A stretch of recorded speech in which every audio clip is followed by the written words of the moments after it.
Islamic rulings from as far as not only Golra Sharif or Baghdad Sharif or other Marakis of Muslims, including Haramain Sharifain. اور ایک وقت میں 500 جمع ہو جاتے ہیں. یہ ہیں ہمارے اعلیٰ حضرت رحمت اللہ علیہ.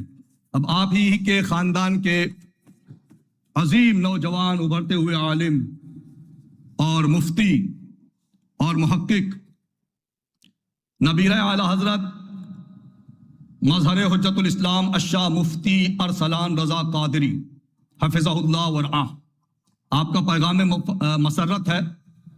آپ سربائے اعلیٰ ہیں رضوی دارالافتاء و مرکز تربیت فقہ و افتاء سوداگراں بریلی شریف. حامداں و مسلیاں و مسلمہ.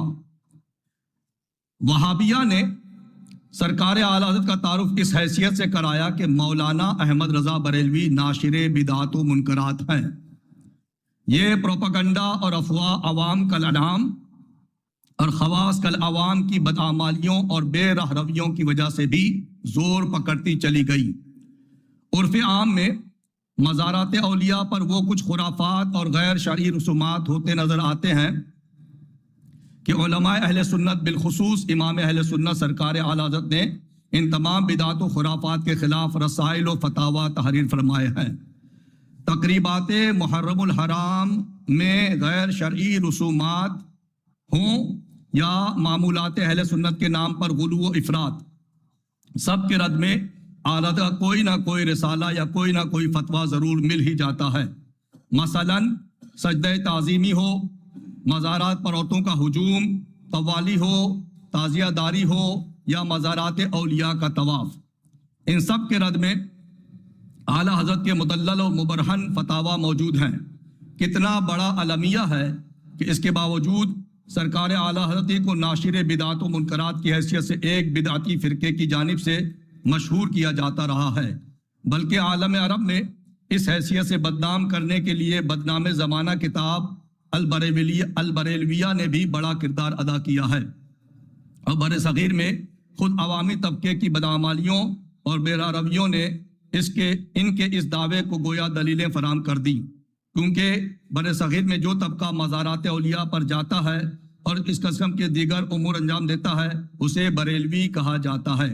عام ازیں کہ وہ تعلیمات و افکار اعلیٰ حضرت پر قائم ہو یا نہ ہو، یعنی جو طبقہ قوالی کرتا ہے وہ بھی بریلوی کہلاتا ہے، جو مزارات اولیاء کا طواف کرتا ہے وہ بھی بریلوی کہلاتا ہے، جو پیروں کو سجدے کرتا ہے وہ بھی بریلوی کہلاتا ہے، جو تعزیہ داری کرتا ہے وہ بھی بریلوی کہلاتا ہے. حالانکہ سرکار اعلیٰ حضرت کا ان خرافات سے کوئی تعلق نہیں، بلکہ وہ تو ان بدعات کے کامے ہیں. یہی وجہ ہے کہ سنجیدہ غیر جانبدار اور پڑھا لکھا طبقہ جب ایک جانب اغیار کا پروپیگنڈا ملاحظہ کرتا ہے اور دوسری جانب بریلوی عوام یعنی نام لیوائے اہل اعلیٰ حضرت کو ان بدعات میں مبتلا پاتا ہے، تو وہ اس غلط فہمی کا بآسانی شکار ہو کر وہابیت یا دیوبندیت کی لپیٹ و چپیٹ میں آ جاتا ہے. اسی لیے ضروری تھا کہ ایک ایسی کتاب مرتب کی جائے جس میں رد بدعات و منکرات کے باب میں اعلیٰ حضرت کے افکار و نظریات اور فتاویٰ کو یکجا کر دیا جائے، تاکہ پڑھا لکھا آدمی خود ان کا مطالعہ کر کے حقیقت حال سے آگاہ ہو سکے. ماضی قریب میں حضرت مولانا یاسین اختر مصباحی رحمہ اللہ نے یہ کام نہیں بلکہ کارنامہ سر انجام دیا، جس کا نام انہوں نے امام احمد رضا رد بدعات و منکرات رکھا. اس کتاب نے اتنی مقبولیت حاصل کی کہ خود راکب نے ایسے متعدد شواہد ملاحظہ کیے ہیں کہ جن غیر جانبدار لوگوں نے اس کتاب کا مطالعہ کیا انہوں نے سرکار اعلیٰ کے بارے میں اپنا سابقہ نظریہ تبدیل کر لیا. بڑی خوشی اور مسرت کی بات ہے کہ اس کتاب کا انگریزی ترجمہ نائب مفکر ملت حضرت مولانا ارشد مصباحی صاحب قبلہ مانچسٹر UK کے صاحبزادے مولانا حسان قادری صاحب نے اعلیٰ حضرت وار آن انوویشن کے نام سے فرمایا ہے. مجھے امید ہے کہ یہ ترجمہ بھی اصل کتاب کی طرح انگریزی داں طبقے میں مقبول ہوگا اور قدر کی نگاہ سے دیکھا جائے گا. اللہ تبارک و تعالی مولانا موصوف اور ان کے صاحبزادے کو جزائے خیر عطا فرمائے. آمین بجاہ النبی الامین الکریم صلی اللہ علیہ وعلی آلہ واصحابہ وبارک وسلم.